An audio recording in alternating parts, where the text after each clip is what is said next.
요즘 이런 말을 듣습니다. 사람의 생명이 정말 이렇게 fragile, 굉장히 부서지기 쉬운 그런 연약한 것을 많은 이들이 깨닫고 있다는 그런 얘기입니다.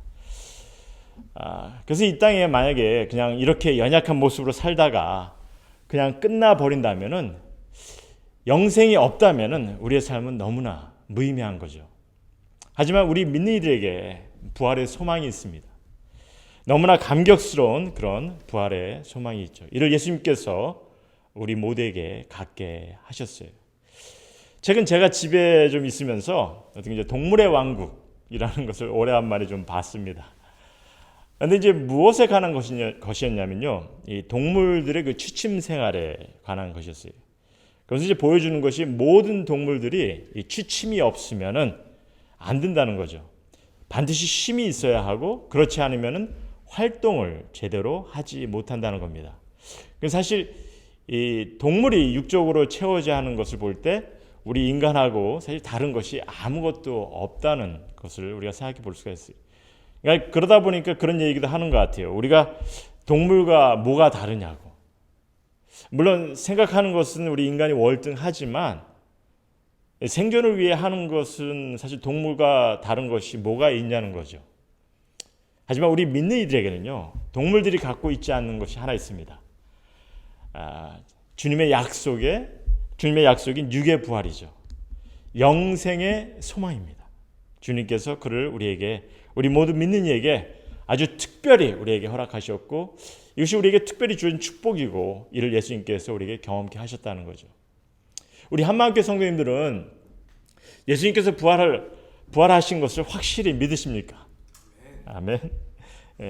사실 죽음의 위험을 받는다고 하더라도 나는 믿어 하고 이렇게 담대히 고백할 수 있었으면 합니다. 그렇게 믿으셔야 돼요. 믿기를 작정하셨으면은, 또 믿어지시면은 늘 감사한 마음으로 그 믿음을 지키시길 바랍니다. 사실 제가 이런 질문을 드리는 것은요, 우린 예수님의 부활을 직접 목격하지 않았어요. 다만 우리가 성경 말씀을 통해서 예수님의 부활을 알게 되었죠.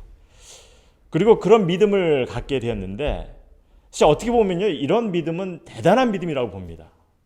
왜냐하면 오늘 본문의 말씀을 보니까 예수님의 제자들 중에서 예수님의 부활을 목격하였는데도 그 부활을 의심하는 이들이 있었다는 거죠. 우리가 대표적인 예가 요한복음에서 보면은 예수님의 그 12 사도 중에 하나 도마가 그 의심의 모습을 보였습니다. 어쨌든 이렇듯이 예수님의 부활을 목격하는 이들이 있었는데도 이를 의심하는 이들이 있었다는 거죠. 그래서 성경은요, 우리에게 이를 증거합니다.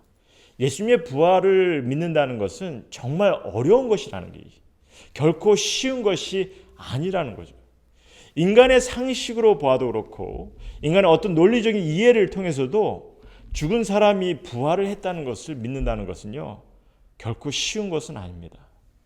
쉽게 생각할 수 있는 주장이 아니에요. 그러니까 사실 주위에 우리가 이렇게 못 믿겠다 하는 이들을 우리가 보게 되기도 합니다. 왜냐하면 이렇게 믿기 어려운 것이기 때문에. 근데 이제 우리가 더러는 그런 예수님의 부활을 믿지 못하는 이들에게, 너는 예수님의 부활을 믿지 못하니까 뭐 지옥을 가야 된다, 뭐 저주를 받아야 된다. 사실 이런 말은 인간으로서는 하지 말아야 될 그런 말씀이죠. 다만 우리가 이 믿기 어려운 것을 믿을 수 있도록 우리는 도움을 줘야 하는 것입니다. 그래서 우리가 일단은 여러분이나 제가 예수님의 부활을 믿을 수 있다는 거 정말 축복된 것이고, 우리에게 너무나 귀한 것을 우리가 허락받았다는 거예요. 왜냐하면 믿음 때문에 여러분이나 제가 경험하는 것이, 얻을 수 있는 것이 너무 많고 너무 놀라워요. 이루 말할 수 없이 정말 주님께서 우리에게 놀라운 것을 허락하셨습니다. 자, 우리 오늘 말씀을 통해서 우리에게 주는 그런 중요한 의미를 좀 보고 싶은데요. 일단 죄라는 것 때문에 우리 인간은 죽을 수밖에 없는 인간이 되었죠. 바이러스라는 것이 그렇습니다. 한번 걸리면은 죽음을 경험할 수밖에 없는 그런 것처럼, 우리 죄라는 것도 이게 죄가 적든 크든 우리는 죽을 수밖에 없는 그런 일이 되었어요. 그렇지만 예수님께서 십자가의 죽음에서 부활하심으로 우리 믿는 이들에게 또한 영생의 소망을 갖게 하셨다는 거죠. 그런데 이제 이 부활하신 예수님께서 오늘 본문 말씀을 통해서 너무나 귀한 말씀을 해주십니다. 일단 봅시다. 8절에 보니까 예수님께서 하늘과 땅의 모든 권세를 내게, 누구에게? 예수님께 주셨다, 그렇게 말씀하시죠. 참 중요한 말씀이에요, 이게. 여러분들, 이 세상에서 부릴 수 있는 모든 권세를 예수님께, 목사도 아니고 어떤 유명한 설교자도 아니고 예수님께 주셨다고 이렇게 말씀하십니다. 이게 사실 부활하신 예수님께서 스스로 하신 말씀이니까 너무나 놀랍고 또 의미가 있는 말씀이세요. 일단 여러분이 이 말씀을 좀 마음에 품으시길 부탁드립니다. 왜냐면 우리가 이제 이 말씀을 정리할 때 다시 한번 좀 돌아왔으면 합니다. 그래서 사실 계속하신 말씀을 우리가 계속 보겠는데요.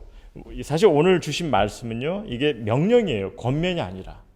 그러면서 이제 하신 말씀 19절부터 보시면은, 그러므로 너희는 가서 모든 족속으로 제자를 삼아 아버지와 아들과 성령의 이름으로 침례를 베풀고 내가 너에게 분부한 모든 것을 가르쳐 지키게 하라, 이렇게 말씀하십니다.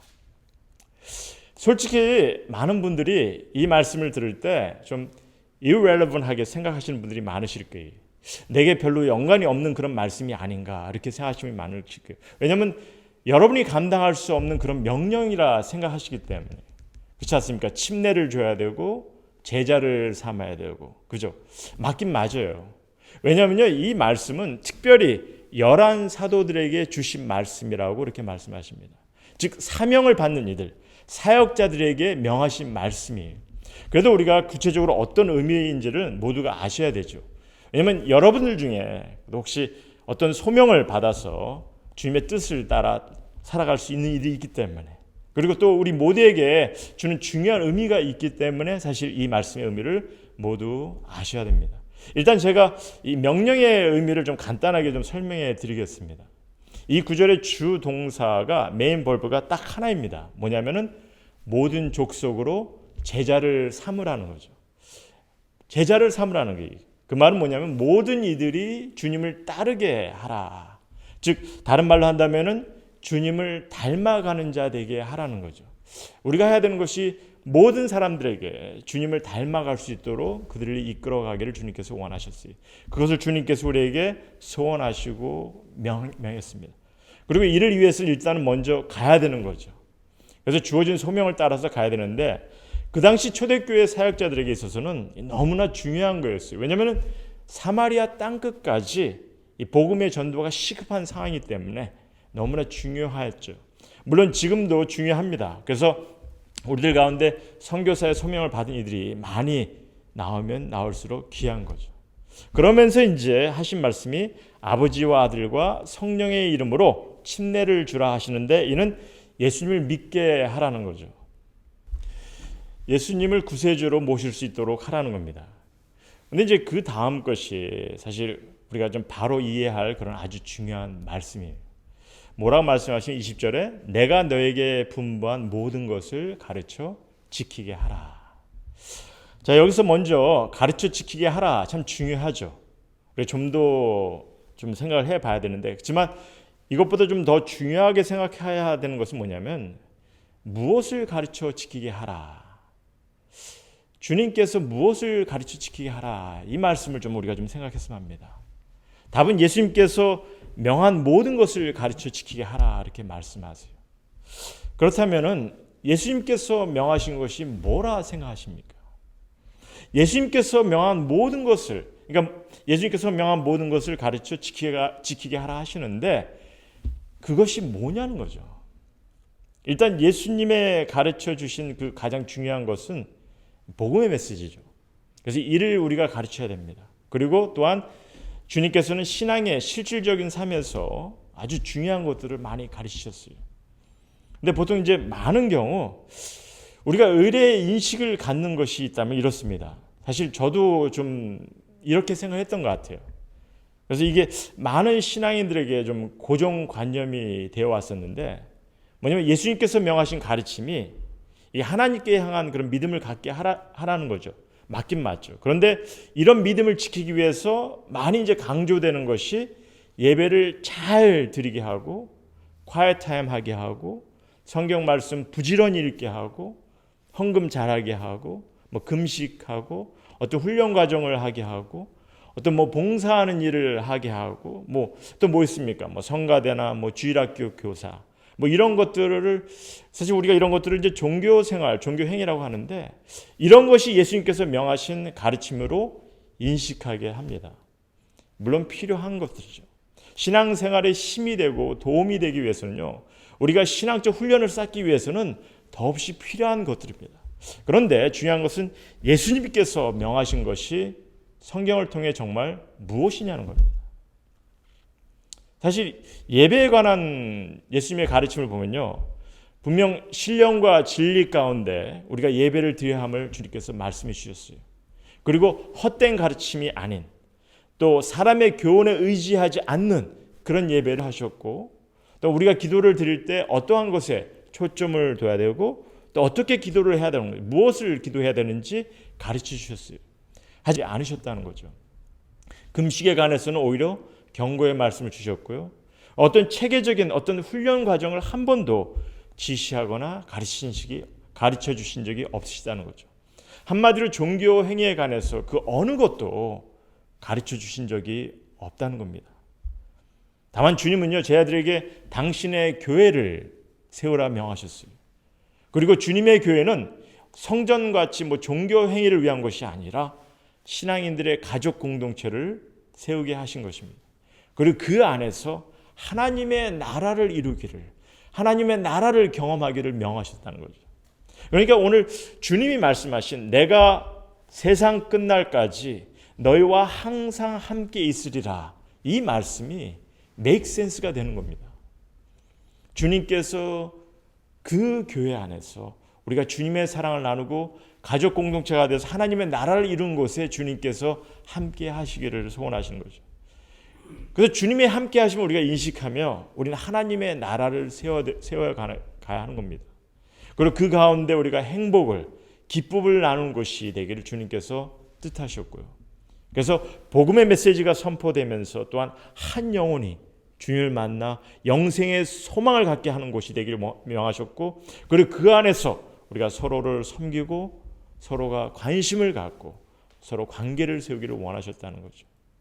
그래서 가장 큰 계명으로 여호와 하나님을 내 마음을 다하고 목숨을 다하고 뜻을 다하여 사랑하라 하셨어요. 또 내 이웃을 내 몸과 같이 사랑하라 명하셨죠. 그리고 요한복음 13절에 보면은 주님께서 새 계명을 주겠다 이렇게 말씀하십니다. 그 새 계명은 너희가 서로 사랑하라. 내가 너희를 사랑한 것 같이 서로 사랑하라 이렇게 말씀하시죠. 너희가 서로 사랑하면 이로써 모든 사람이 너희가 내 제자인 줄 알리라 이렇게 말씀하십니다. 보통 내가 너를 사랑한 것 같이 했으면 너도 나를 사랑해라 이렇게 해야 되는데 그게 아니라 내가 너를 사랑한 것 같이 서로 사랑하라 이렇게 말씀하세요. 그래서 우리는요, 여호와 하나님께 정말 전심으로 사랑하는 마음을 드리기 위해서 먼저 모두가 주님의 가족 공동체로 한 마음이 되어 예배와 찬양을 드리는 거죠. 물론 이런 시간이 서로 떨어져 있는 그런 가운데서 예배를 드리지만은 일단 한 마음이 돼서 우리가 예배를 드릴 수 있다면은 주님께서 기뻐 받으시는 그런 귀한 예배가 되리라 믿습니다. 그리고 내 이웃을 내 몸과 같이 사랑하라 하시겠고 서로 사랑하라 하신 것처럼 우리가 주님의 가족 공동체 안에서 사랑의 관계를 이루어 가야 하는 거죠. 주님의 나라를 세우는 그런 주님의 가족 공동체가 되기를 주님께서 원하십니다. 그리고 이러한 가르침 속에 어떤 종교 행위를 지시하시고 가르치신 적이 없으시다는 겁니다. 우리가 뭐 기업 같은 뭐 군대 같은 아니면 학교 같은 그런 조직체를 세우려고 하면은 우린 사실 이런 주님이 명하신 것을 놓칠 수가 있는 거예요. 어떤 권위 있는 자를 세워야 하는지 이를 가르치신 적이 없다는 거죠. 교회 안에 어떤 법칙을 세워야 하는 것을 가르치셨냐는 거죠. 아니잖아요. 주님의 명하심은요 명백합니다. 우리가 성령님을 의지하고 진리의 말씀을 통해서 예배와 찬양을 드리는 것이고요. 기도와 간구로 주님께 의지하기 원하셨고 또 그리고 믿음을 가진 이에게 침례를 받게 하셨고 또한 만찬을 함께 참여케 하셨어요.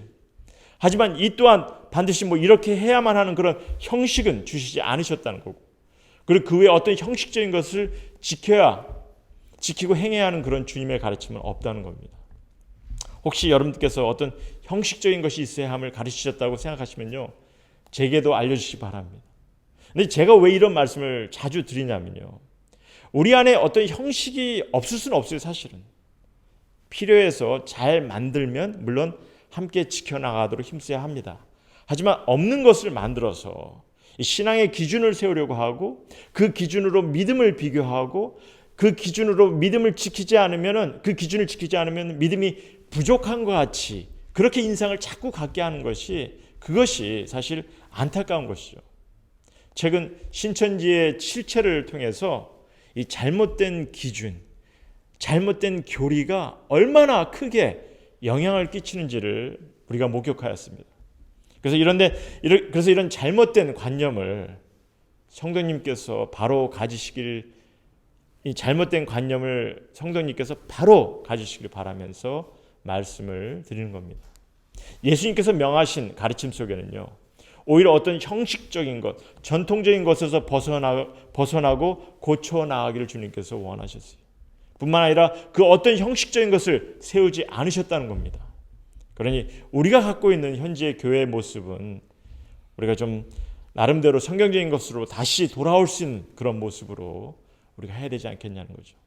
어쨌든 다시 오늘 주님의 명령으로 주신 말씀을 다시 본다면요, 분명 주님은 당신이 명하신 것을 가르쳐 지키게 하라 하십니다. 그러니 예수님께서 명하신 것, 우리가 정말 바로 인식하고 배워서 우리 안에서 지켜나가도록 힘쓰는 그런 성도님 모두가 되기를 주님의 이름으로 소원합니다. 저도 이에 초점을 두고 말씀을 전할 것입니다. 그럼 이제 말씀을 정리하면서 부활하신 주님께서 끝으로 하신 말씀을 좀 생각해 보았으면 합니다. 뭐라고 말씀하시냐면은, 볼지어다 내가 세상 끝날까지 너희와 항상 함께 있으리라. 주님께서 항상 함께 하시겠다고 하십니다. 세상 끝날까지. 세상은 아직 끝나지 않았죠. 그러니까 지금도 우리와 항상 함께 하시는 거예요. 믿으세요? 이게 너무 중요해요. 주님께서 우리와 항상 함께 하신다는 거예요. 우리가 신앙생활을 오래 하지만은, 그러나 정말 주님께서 나와 항상 함께함을 인식하고 그와 더불어 살아가고 있냐는 거죠. 우리가 이 말씀을 좀 더 실질적으로 좀 생각해 봤으면 합니다. 과연 궁극적으로 어떤 의미를 담고 있는지, 그냥 주님께서 어딘가 우리를 바라보고 계신다는 그런 의미 같은지, 뭐 영적으로 어딘가 늘 존재하고 계신 그런 분이겠지, 그렇게 생각하십니까? 항상 함께 하시겠다는 의미가 어떤 의미인지, 아무 의미 없이 그냥 함께 하신다는 건 아니잖아요. 사실 이런 말씀을 그래서 사실 주님께서 이런 말씀을 주신 거죠. 제가 아까 잠깐 여러분께서 좀 기억하기 원하셨는데, 하늘과 땅의 모든 권세를 내게 주셨으니까 함께 하신다는 거죠. 어떤 의미겠어요, 그게? 여러분이나 제가 주님이 명하신 것을 가르쳐 우리가 지키게 될 때, 그래서 주님을 따르고 주님을 닮아가려고 할 때, 여러분들 하늘과 땅의 모든 권세를 가지신 주님이 우리와 함께 한다는 것이 무슨 말이겠어요? 우리가 정말 주님을 따르려고 할 때, 주님을 닮아가려고 할 때 주님께서는 그 명하신 가르침이 우리들 가운데 온전히 세워질 수 있도록 도우시는 분이십니다. 힘주시는 분이시죠. 그래서 우리 안에 정말 나누어지는 그런 사랑이 세상이 이해할 수 없는 그런 귀한 사랑, 그런 모습이 되게끔 주님께서 우리를 인도하시고 지키실 거예요. 그리고 우리가 이를 위해서 주님을 좀 더 의지하고 그러한 모습으로, 그러한 주님을 닮아가는 그런 모습으로, 그러한 사랑을 나눌 수 있는 모습으로 우리가 점점 주님께 가까이 가도록 할 수 있도록 해야 되는 거죠. 우리가 그래서 여러분께서 주님께서 함께 하시면 항상 인식하고 의지하셔야 되는 게, 여러분들 친구같이 대화하셔도 됩니다. 사실 그게 기도예요. 더러는 사람들이 보기에는 저 사람 누구랑 얘기하는 거야 이렇게 얘기할 수도 있겠지만은 속으로 얘기하셔도 되고, 주님께서 항상 함께 하다는 걸 인식하시고 여러분께서 대화하시고 그를 의지하시고, 그게 기도고, 또 그게 우리 삶 속에서 우러나올 때 주님께서 우리를 지키심을 우리가 늘 경험하게 되는 거죠. 주님은요, 우리 안에 정말 우리 안에 나눠주는 그런 기쁨과 화평이 세상이 줄 수 없는 그런 기쁨과 화평으로 경험케 되도록 주님께서 인도하시기를 원하십니다. 우리의 용서와 참음이, 우리의 섬김이, 주님의 가르침이 온전해질 수 있도록 주님께서 우리를 함께 하시고 인도하시기 원하세요. 그러니까 우리는 사실 우리가 매 순간마다 우리가 하는 어떤 삶에 있어서 주님께 자꾸 물어보셔야죠. 내가 정말 바로 하고 있는지. 살아계신 주님이 분명 여러분이나 저를 인도하시기 원하시고 항상 함께 하신다 이렇게 약속하시잖아요. 그러니까 무엇을 하든 주님께서 함께 하심을 인식하시고 그에게 잠깐이라도 한번 좀 여러분께서 질문도 하시고 물어보시고 이런 삶 한번 살아보시기 바랍니다. 주님의 음성을, 주님의 인도하심을 여러분께서 경험하실 거예요. 그리고 이 시간에 모든 권세를, 그래서 이 시간에 모든 권세를 가신 주님께서 나와 늘 항상 함께 하신다는 것을 좀 다시 한번 좀 생각해 보시기 바랍니다. 그리고 이런 주님의 약속이 여러분 삶 속에, 여러분 마음 속에 어떤 의미를 부여하는지를 좀 생각해 보시라는 게. 여러분이 주님의 약속을 인식하신다면은, 그래서 권세를 가지신 그 주님께서 나와 늘 항상 함께 하신다는 것을 여러분께서 인식하신다면은 삶에 담대하십시오. 대단한 사람처럼 여기셔도 돼요. 자부심을 가지셔도 됩니다. 물론 교만하라는 말은 아니죠. 하지만 권세자가, 능력자가 여러분과 저와 항상 함께 하신다는 게, 지금 코로나 바이러스 때문에 많은 이들이 여러모로 힘들어하고 두려워합니다. 하지만 우린 이 일을 이겨낼 수 있는 거죠. 어떤 상황을 겪는다 하더라도 이겨낼 수 있는 겁니다. 모든 권세를 가지신 예수님께서 나와 늘 항상 함께 하시니까 이겨낼 수 있는 거예요. 바이러스는요, 누구에게도 올 수 있는 겁니다. 육을 가진 인간이기 때문에 누구에게도 올 수 있어요. 어려운 상황도 여러분이나 저나 누구나 겪을 수 있는 것입니다. 하지만 주님은 두려워하지 말고 담대하라 하십니다. 권세를 가지신 주님께서 나와 늘 항상 함께 하시고 계심을 우리에게 약속하셨고 세상 끝날까지 함께 하심을 말씀해 주겠어요. 그래서 우리는 이를 믿고 의지하는 그런 귀한 주님의 성도님 모두가 되기를 정말 주님의 이름으로 소원합니다. 여러분들 권세의 주님, 그 주님을 내 마음속에 모시며 진심으로 의지할 수 있는 그런 여러분 모두가 되기를 소원합니다. 그리고 한 가지만 더 부탁을 드린다면요. 분명 십자가의 죽음에서 부활하신 주님께서 그분이 우리와 함께 하시겠다 약속하셨으니까 지금 우리 가운데 함께 하신다 하시는데, 그렇다면요. 여러분의 제가 또한 그가 부활하셔서 지금 우리 가운데 함께 역사하시는데 이를 우리가 증거할 수 있는 그런 이가 되어야 된다는 거죠. 어떻게 하겠습니까? 주님께서 우리 가운데 함께 하심을 증거할 수 있는 그 모습이 무엇이겠냐는 거죠. 어떤 종교 행위의 삶이 아니라 주님의 명하신 가르침을, 주님께서 명하신 가르침을 배워서 우리 가운데 경험케 됨으로, 그 가르침이 우리 가운데 경험케 됨으로 우린 부활하신 주님이 우리와 함께 하심을 증거할 수 있다는 거죠. 그래서 주님께서 아주 귀한 가르침을 주셨습니다. 사실 서로 사랑하라는 거 굉장히 심플한 가르침 같죠. 그러나 그것이 우리 가운데 온전히 이루어질 때 주님께서 말씀하시죠. 세상 사람들이 보기에 우리는 주님의 제자임을 드러내는 거죠.